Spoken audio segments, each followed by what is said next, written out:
Hey, Becca, I was thinking, what was the thing during the worst of the COVID that you missed the most?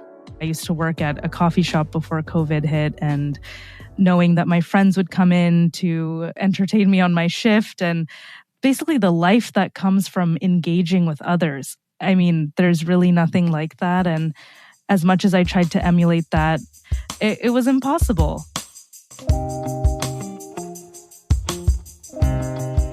This is How to Build a Happy Life. I'm Arthur Brooks, Harvard professor and contributing writer at The Atlantic.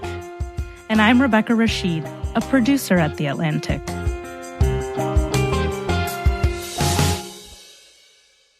Now tell me something that's a little bit harder. This is a harder question. Okay. During the coronavirus epidemic, some of the things you lost, you didn't miss. Tell me something that you didn't miss from before the coronavirus epidemic. During the epidemic, you're like, this is kind of nice. I definitely did not miss the complexity of getting together with friends. I feel like people became so much more open to meeting in parks. You know, people just prioritize seeing one another in whatever the easiest possible way to do that was, and showed me how much I could simplify things if I care a little bit less about what the activity is and focus on just spending time with other people, which was the whole point in the first place. Mm-hmm.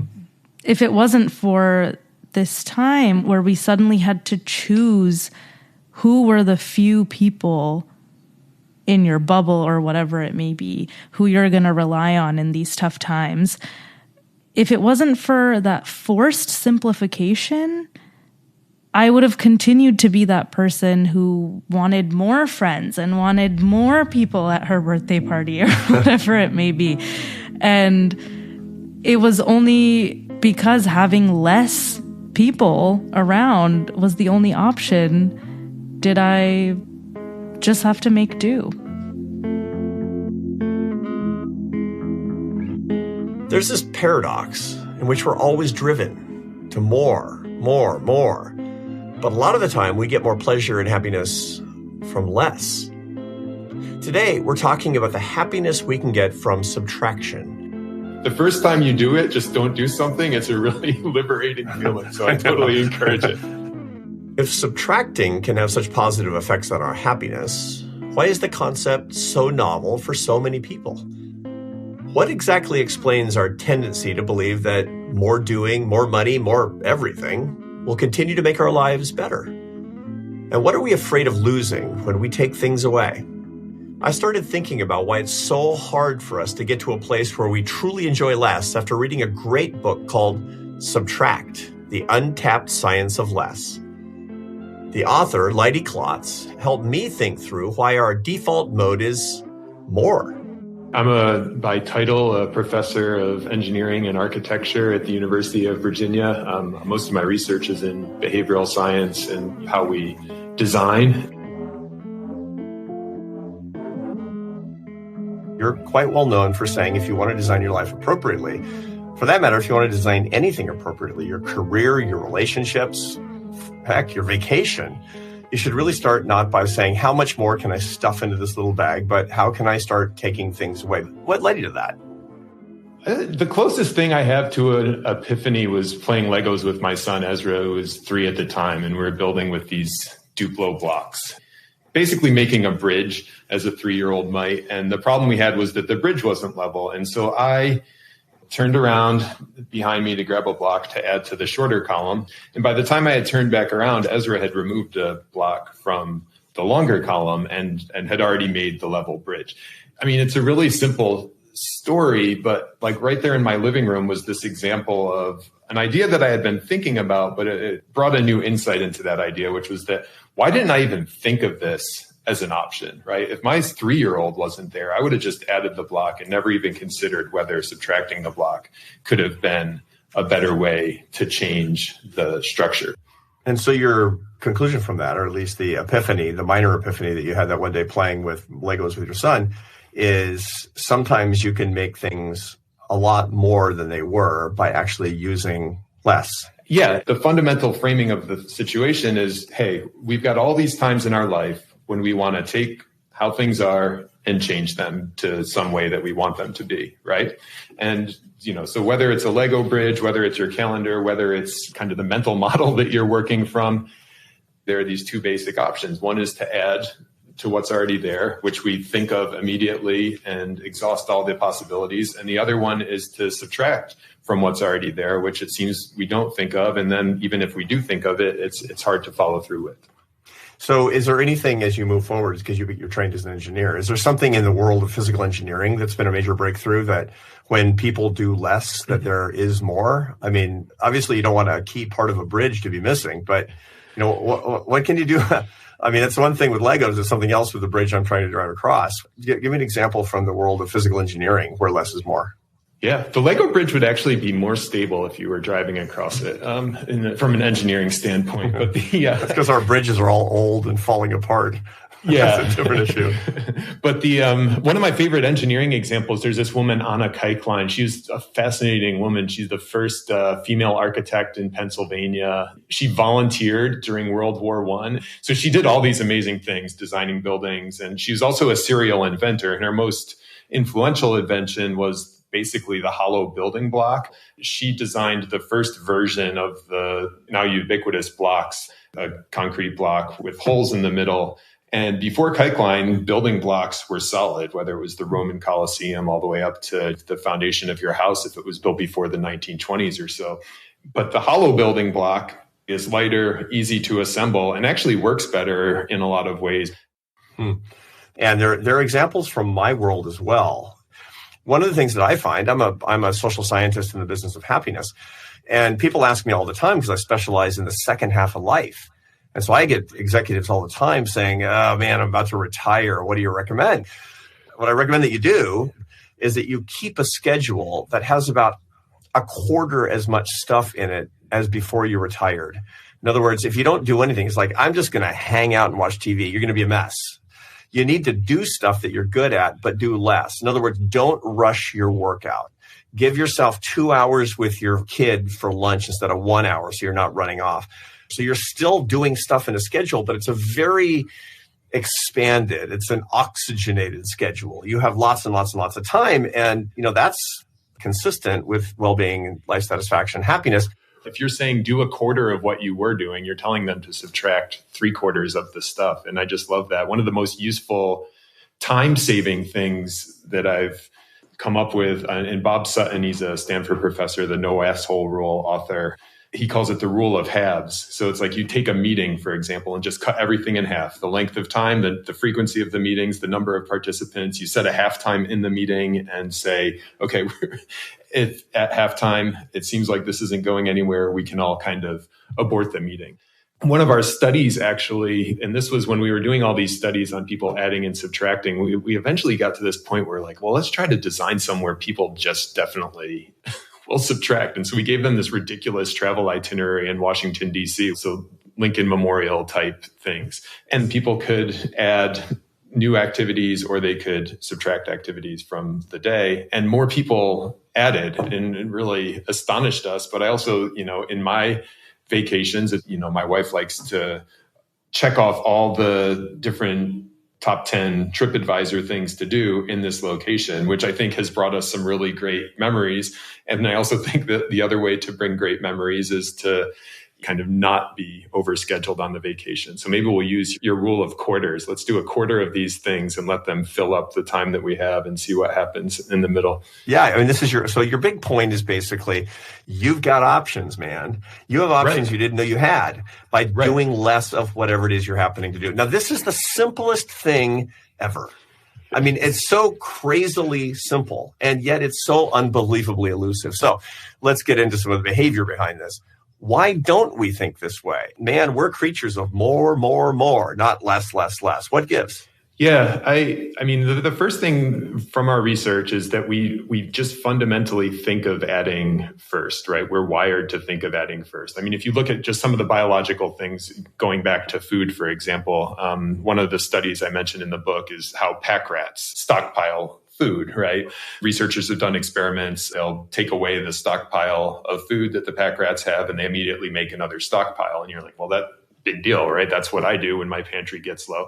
But the pack rats aren't planning and deliberating, right? This is an instinctive behavior to acquire more food because it's helped them pass down their genes. I think the other one that ties really a lot into my life, I think, when I look at the ways that I overadd, is this desire to display competence.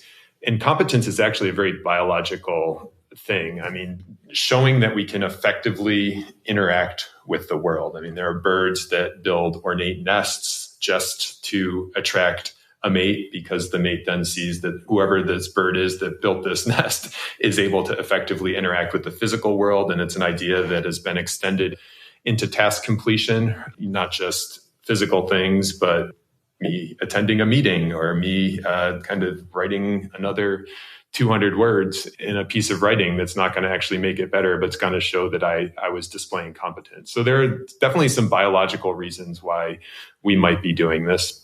I mean, a peacock who's risking his life by having these heavy tail feathers and being really obvious to predators is basically saying, I'm not afraid. Right. And so more actually shows a level of genetic fitness that will lead to procreative ability and being a better competitive force in the mating market. I hate owning stuff, I think, but I never own less. I always own more. Mm-hmm. Right.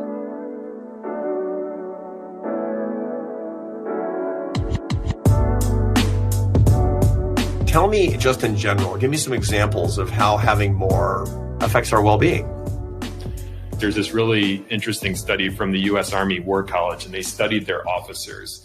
And they had literally more assigned tasks than time to do it in over the year. Now, so think about what's going on cognitively for those officers, right? The decision here is, look, I literally can't do this. I'm a upstanding military officer who's gotten where I am by doing everything that's been asked of me, following orders, and they're being forced to cut corners. This feeling when there's too much to do that you can't do it all is psychologically damaging. The subtraction there is to actually do stop doings, right? When you're sitting down to your to-dos, how much are you looking at your existing calendar and saying, I don't need to go to this thing anymore? That's the subtraction when it comes to time. And that's really hard to do, but it's the same situation that we're in with physical stuff, with information, where it's like we just have this system that's kind of incrementally adding just more than it's subtracting, and eventually you get overloaded. So we need to figure out how to relieve some of that burden. Now, from my research, I find that the well-being connection on all this really does have to do with time. And the reason is because we have a chronic tendency by adding more and more things to our schedule to get overly busy. Yeah. I found one of the ways to deal with this personally, because, I'm a chronic saying yes to everybody kind of guy. And part of the reason is not because I'm nice. I'm not that nice. The reason is because everything sounds awesome. Yeah. It gets like I'm blessed with lots and lots of opportunities. It's like, I'll do that. Yeah, totally. Yeah. It's like when I was a kid, I'm like, yeah, I'll eat that. And usually, I'll make a list of, my to-do list. And I'm very careful about prioritizing it in two ways. One is things that have to get done. And then there are the things I want to do. Right. And so it's like a two-dimensional list, but basically I can figure out a way to order it 1 through 10, where the top 5 is a mixture of things I just have to do and things I just really, really want to do. Uh-huh. And the bottom part of the list are things that are a little less urgent and a little less fun, but I should do them. And I make that list, and then I cross off the bottom 5 and I don't do them. So what's the difference between subtracting things from your life and saying no to new things? Well, saying no is just the not adding. And so like my friend Ben worked with me on some of the basic research that we did. He came to me like 2 years into doing the research and said, hey, we installed this no bell outside of our office. And it was like one of those triangle shaped Western dinner bells. And they would ring it every time, his chair would come to him and say, hey, Ben, will you be on this committee? And he'd say, I'm booked. And that's saying no. And it's great. It's just that he didn't actually take something off of his plate. So it's a good strategy, saying no, but it's not the same as taking away from what you're already doing. Let me tell you a story about somebody who was too busy, and the problem was not what I thought it was. This friend of mine was confessing to me that his work schedule was completely out of control. he was traveling all the time, and it was wrecking his marriage. Quite frankly, is because he wasn't home with his family, and she missed him. It was all for all kinds of good reasons. So I started making suggestions to him, and kind of like you'd coach him. Well, why don't you do more on Zoom? Do you really have to go to Dayton? For the third time this month? You really? And I kind of realized that actually the causality was reversed. It's not that his marriage was on the rocks because he was traveling too much and too busy. He was actually keeping himself too busy and staying at a Holiday Inn because his marriage was on the rocks. Mm-hmm. And then it got me thinking. Sometimes I think that I'm a little bit too busy because if I'm not, I have to be at home by myself in my head, and mm-hmm. distraction's a little bit easier. So one of the art of doing this is not just the insight that Leidy Klotz is bringing to How to Build a Happy Life. It's like, man, take something away, it might be better. It's like, you got to learn how to be comfortable with the white space that you just uncovered when you take things away. And a lot of people aren't, right? There's a famous study, and it's actually by Tim Wilson. He's a UVA professor. They were basically interested in why don't people like to think, and they studied in all these different ways, showing that people just didn't like to be sitting there with their own thoughts. The nail in the coffin evidence was people could either think or they could shock themselves. And a lot of people chose to shock themselves. Yeah. It was only 6 to 15 minutes of doing nothing in a room. Just 6 to 15 minutes. The only thing they could do was to actually administer a pretty painful shock so you don't have to sit there quietly for 6 minutes. Mm-hmm. Like, I got to feel something, man. I got to feel something. There's a reinforcing cycle here that's problematic. The more you care about something, the harder it is to subtract. Subtracting from my parenting is one of the things that I came to last, even after doing all this research. I was actually on a podcast with Yael Schoenbrunn, who's a friend, but the podcast is Psychologists Off the Clock. So she's like a psychology researcher, a parenting researcher, but also like a practicing psychologist. And our podcast interview kind of turned into a therapy session where she was like leading me to the fact that I like overparent my kids, always thinking about how can I interject myself into this parenting situation to make my kids' lives better. And it led to situations where, hey, my son's playing happily with my daughter. And I'm like, hey, what do you guys want to go do? And it's like, let's just let this happen, right? Don't try to make a happy kid happier. But sometimes it's to the detriment of the outcomes we actually want. And once again, this goes against a lot of our culture, but also against a lot of our natural tendencies. I remember asking my dad, because, I didn't do very much with my dad. I think we went on 2 family vacations my entire childhood. And one of them, is because I harangued my parents into going camping.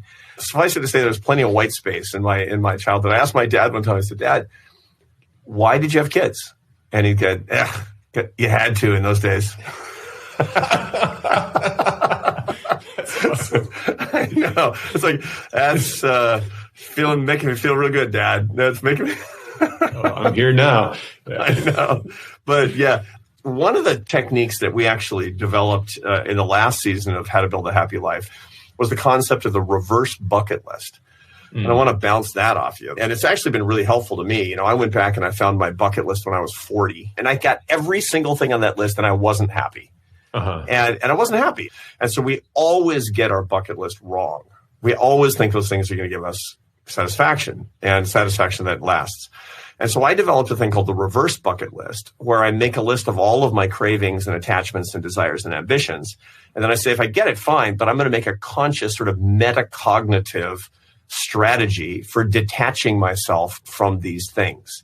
In other words, if I don't get this, how am I going to feel? Nope, I'm going to be fine. And moving it kind of from the limbic system of the brain to the prefrontal cortex, where I can manage my own feelings, so those feelings are not managing me. The problem with a bucket list is you're basically listing your desires and letting them manage you, letting them drive the bus, which is going to make you add and add and add and add and have more and more and more and more, doing the exact opposite of what you're actually telling us to do. So what do you think? So instead of saying, hey, I want to visit Machu Picchu before I die, how would I turn that into a reverse bucket list? You say, I might visit Machu Picchu before I die, but if I don't care. That's basically what it comes down to. In other words, it's not a question of not visiting Machu Picchu. It's not caring about visiting Machu Picchu. Subtracting the attachment as opposed to subtracting the thing. That's the distinction that I'm trying to make. You can subtract responsibilities from your life. You can subtract a couple of bricks from your bridge, but you can also subtract the attachment to your own desires. And in other words, these things might happen, but if it doesn't, easy come, easy go. And that's a real and substantial emotional subtraction. Right. When you subtract, if you're going against the grain, there's a chance when you miss the meeting that it's going to be perceived as you being lazy or you not caring. We don't appreciate that it's hard, right? You see something that's simple, you see somebody who has it all together, this streamlined life, and you're like, oh, that looks like it was easy. And all these things that we've been talking about, whether it's more cognitive effort or a little more physical effort, right, to build something and then to take something away from it, oftentimes it takes a little more work. It's just a little more, but we can't expect it to be easier. We're not going to get there. So if the first point is like, hey, this is hidden, we have to see it. The second point is like, this is hard, and we have to know that it's going to be a little hard and be prepared to do a little bit of the work.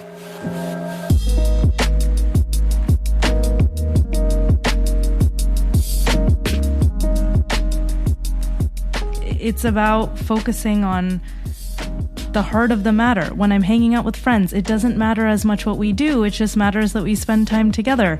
Working from that simplified mindset and then asking myself, do I need all the extra stuff that I had before the pandemic? I talk to people about this all the time. They'll say, yeah, the gossipers at work, the people they're my deal friends, not my real friends. Right. And it was a relief not having to spend all my time on these certain relationships.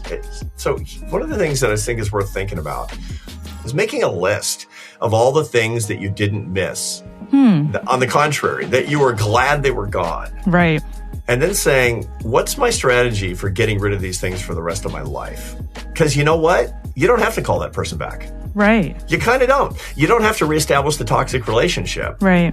For a lot of people don't, some people have to, but not everybody has to go back to the job that they hated afterward, which is one of the reasons that so many people are contemplating a job change in the next 2 years, which is really unprecedented, but it can be really good for us. And this is a Leidy Klotz principle, I think, that taking things away can be generative, can be inspirational, can actually help you to find the person that you really are, but you have to be creative about it. And if we go running back because the costs were higher than the benefits, look, get rid of the cost, but keep the benefits if you can.